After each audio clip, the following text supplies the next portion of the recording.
Yes yes Adhik గారు మనతో join అయ్యారు. బీఆర్ఎస్ నాయకులు సతీష్ గారు అండ్ కాంగ్రెస్ అధికార ప్రతినిధి నుమాన్ గారు అండ్ బీజేపీ నాయకురాలు ప్రభా గౌడ్ గారు. నమస్కారం అండి ముగ్గురికి. రైట్ సతీష్ గారు, సీఎం రేవంత్ ఇవాళ బీఆర్ఎస్ పార్టీకి గురించి ఆయన కాస్త జోస్యం చెప్పారు. ఆ పార్టీకి భవిష్యత్తు లేదు, అది అసలు ఆ పార్టీ ఉంటుందా లేదా అనేటువంటి డౌట్ కూడా ఆయన ఎక్స్ప్రెస్ చేశారు. అలాగే వరుసగా ముఖ్య నేతలందరూ పార్టీని వీడుతూ ఉంటే వీళ్ళేమో ఆవిర్భావ సభలు చేసుకుంటా ఉన్నారు. నేతలను కాపాడుకోలేనటువంటి పరిస్థితిలో ఉన్న ఆ పార్టీ అసలు నెక్స్ట్ టైం అధికారంలోకి వస్తామని వాళ్ళు ఏ ధైర్యంతో చెప్తున్నారు అని ఆయన కామెంట్ చేశారు.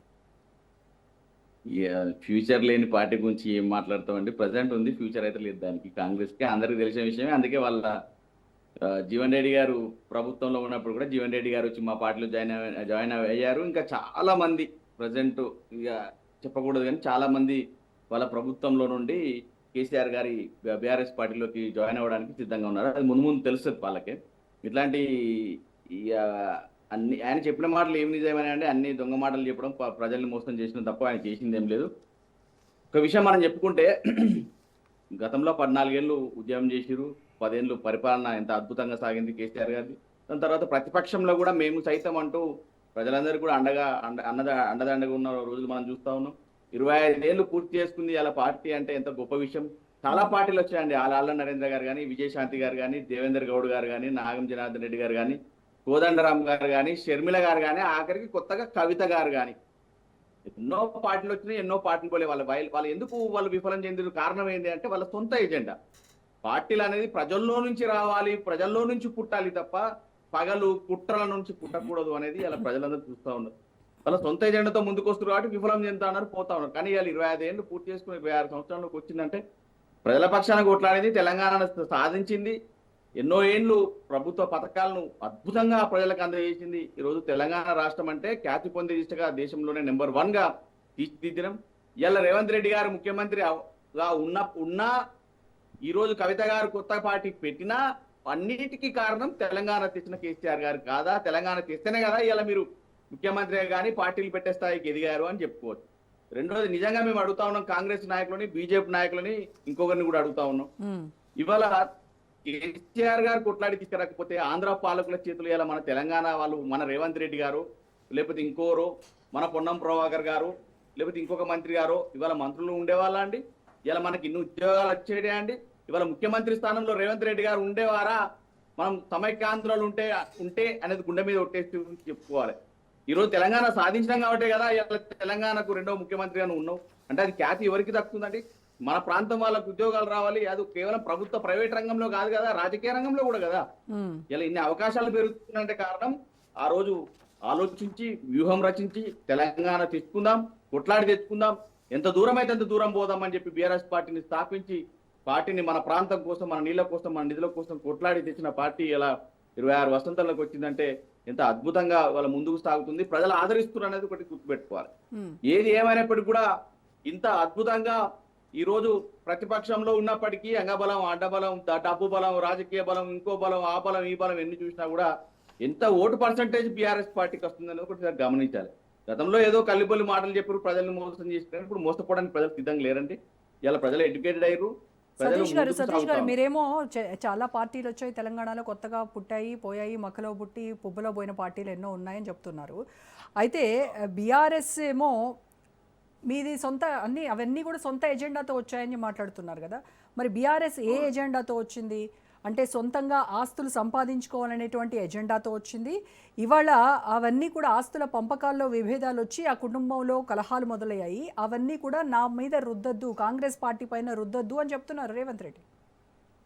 ఒక విషయం గుర్తుపెట్టుకోవాలండి, ప్రజల్లో నుండి వచ్చిన పార్టీ బీఆర్ఎస్ పార్టీ, అప్పుడున్న టీఆర్ఎస్ పార్టీ అనేది అందరికి తెలిసిన విషయమే.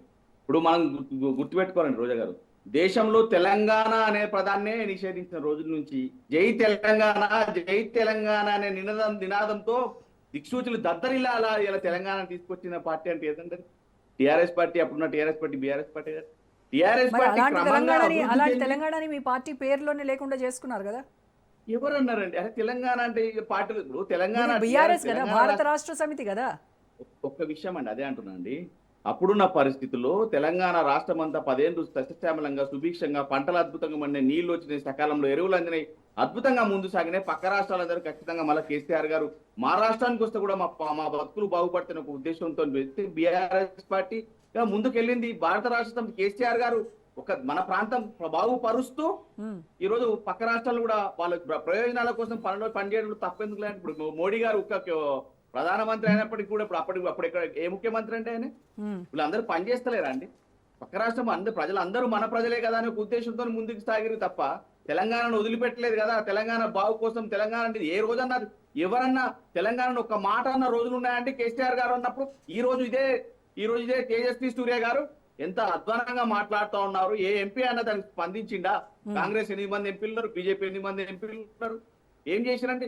అదే బీఆర్ఎస్ పార్టీ లోక్సభలో ఎంపీలే ఉంటే ఇలా వాళ్ళ నోరులు ముయించేటోళ్ళు కాదా, వాళ్ళతో క్షమాపణ చెప్పించేటోళ్ళు కాదు కదా, వాళ్ళని ముక్కు భూమికి రామించే పరిస్థితి వచ్చేది. అంత కొట్లాడే ప్రతిమ అంత దమ్ము బీఆర్ఎస్ పార్టీ నాయకులకు అటు కార్యకర్తలకు ఉంది అని ఇలా తెలుస్తా ఉంది. కొట్లాడేది ఎవరండి? కొట్లాడింది ఇలా రాష్ట్రంలో. కానీ మరి గతంలో బీఆర్ఎస్ ఎంపీలు ఉన్నారు కదా లోక్సభలో ఉన్నప్పుడు, మరి అప్పుడు విభజన హామీల పైన ఏం సాధించారు చెప్పండి?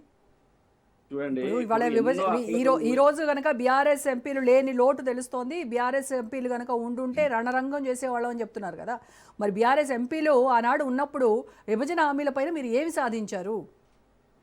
ఇప్పుడు బీఆర్ఎస్ ఎంపీలు ఉన్నారు, బీఆర్ఎస్ ఎమ్మెల్యేలు ఉన్నారు కాబట్టి ఈ రోజు ఈ మాత్రం తెలంగాణ అప్పుడు ఆగం కాకుండా ఉందండి. లేకపోతే ఇప్పుడు ఈ ఆంధ్ర పాలకుల చేతనో కొంతమంది ఇటు చంద్రబాబు నాయుడు గారు లేకపోతే ఇంకొకరు దీన్ని లాక్కునే ప్రయత్నంలో ఇక్కడున్న హక్కులను, భూములను, నీళ్లను దోచుకునే ప్రయత్నంలో భాగంగానే ఆయన పనిచేస్తూనే ఉన్నారు. ఇప్పుడు వాళ్ళకి అందరికీ ఇక్కడ ఉన్న నాయకులు సపోర్ట్ చేస్తా ఉన్నారు. ఇప్పుడు అక్కడికన్నా ఎక్కువ ఇక్కడ ఉన్న నాయకులు అందరూ ఎవరండి? ఆంధ్ర పాలకులే ఇంకా మళ్ళా కొనసాగిస్తున్న పరిస్థితులు కొనసాగుతా ఉంది ఈ రాష్ట్రం. రేవంత్ రెడ్డి గారు ఇలా మేమేం కాదు, కామన్ పీపుల్ చెప్తా ఉన్నారు. రేవంత్ రెడ్డి గారు చంద్రబాబు నాయుడు గారి కనుసన్నలో నడుస్తా ఉన్నారు. ఇక్కడ ఆయన ముఖ్యమంత్రిగా ఉన్నది మాత్రం కాంగ్రెస్ లో, కానీ ఆయన మాత్రం టీడీపీ ముఖ్యమంత్రి అని చెప్పేసి మాట్లాడుతున్న సందర్భాలు మనం చూస్తా ఉన్నాం.